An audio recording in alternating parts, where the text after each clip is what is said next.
No hay, pues, condena alguna para los que están en Cristo Jesús, pues la ley del Espíritu de vida en Cristo Jesús te ha librado de la ley del pecado y de la muerte.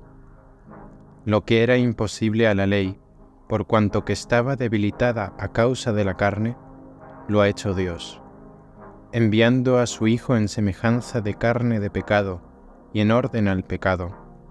Condenó el pecado en la carne, para que la justa exigencia de la ley se cumpliera en nosotros, los que actuamos no de acuerdo con la carne, sino de acuerdo con el Espíritu. Pues los que viven según la carne desean las cosas de la carne.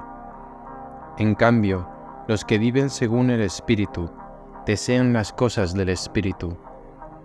El deseo de la carne es muerte, en cambio el deseo del Espíritu, vida y paz. Por ello el deseo de la carne es hostil a Dios, pues no se somete a la ley de Dios, ni puede someterse. Los que están en la carne no pueden agradar a Dios. Pero vosotros no estáis en la carne, sino en el Espíritu, si es que el Espíritu de Dios habita en vosotros. En cambio, si alguien no posee el Espíritu de Cristo, no es de Cristo. Pero si Cristo está en vosotros, el cuerpo está muerto por el pecado, pero el Espíritu vive por la justicia. Y si el Espíritu del que resucitó a Jesús de entre los muertos habita en vosotros, el que resucitó de entre los muertos a Cristo Jesús, también dará vida a vuestros cuerpos mortales, por el mismo Espíritu que habita en vosotros. Así pues, hermanos, somos deudores, pero no de la carne para vivir según la carne, pues si vivís según la carne, moriréis. Pero si con el Espíritu dais muerte a las obras del cuerpo, viviréis. Cuantos se dejan llevar por el Espíritu de Dios, esos son los hijos de Dios. Pues no habéis recibido un espíritu de esclavitud para recaer en el temor, sino que habéis recibido un espíritu de hijos de adopción, en el que clamamos, Abba, Padre. Ese mismo espíritu da testimonio a nuestro espíritu de que somos hijos de Dios. Y si hijos, también herederos, herederos de Dios y coherederos con Cristo, de modo que si sufrimos con Él, seremos también glorificados con Él. Pues considero que los sufrimientos de ahora no se pueden comparar con la gloria que un día se nos manifestará. Porque la creación, expectante, está aguardando la manifestación de los hijos de Dios. En efecto, la creación fue sometida a la frustración, no por su voluntad, sino por aquel que la sometió, con la esperanza de que la creación misma sería liberada de la esclavitud, de la corrupción, para entrar en la gloriosa libertad de los hijos de Dios. Porque sabemos que hasta hoy toda la creación está gimiendo y sufre dolores de parto.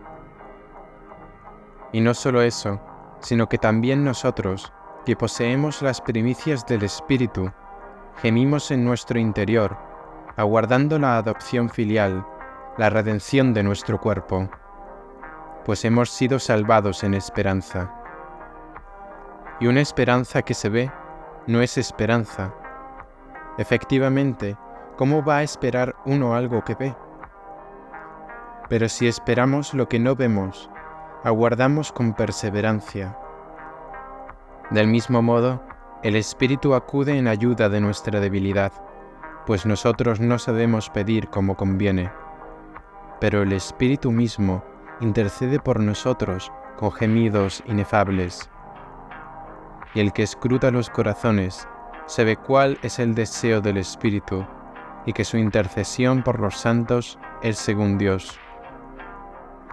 Por otra parte, sabemos que a los que aman a Dios, todo les sirve para el bien, a los cuales les ha llamado conforme a su designio.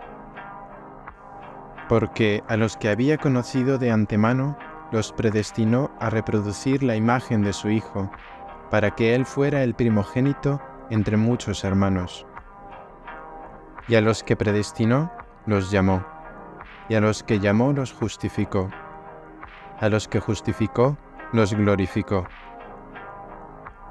Después de esto, ¿qué diremos? Si Dios está con nosotros, ¿quién estará contra nosotros?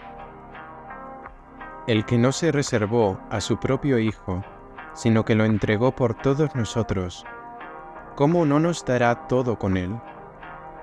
¿Quién acusará a los elegidos de Dios? Dios es el que justifica. ¿Quién condenará? ¿Acaso Cristo Jesús, que murió, más todavía resucitó y está a la derecha de Dios, y que además intercede por nosotros? ¿Quién nos separará del amor de Cristo? ¿La tribulación?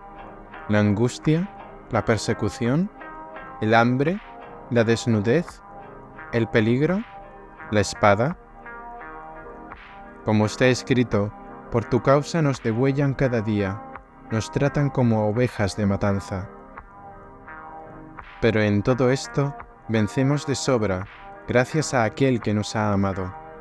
Pues estoy convencido de que ni la muerte, ni la vida, ni ángeles, ni principados, ni presente, ni futuro, ni potencias, ni altura, ni profundidad, ni ninguna otra criatura podrá separarnos del amor de Dios, manifestado en Cristo Jesús, nuestro Señor.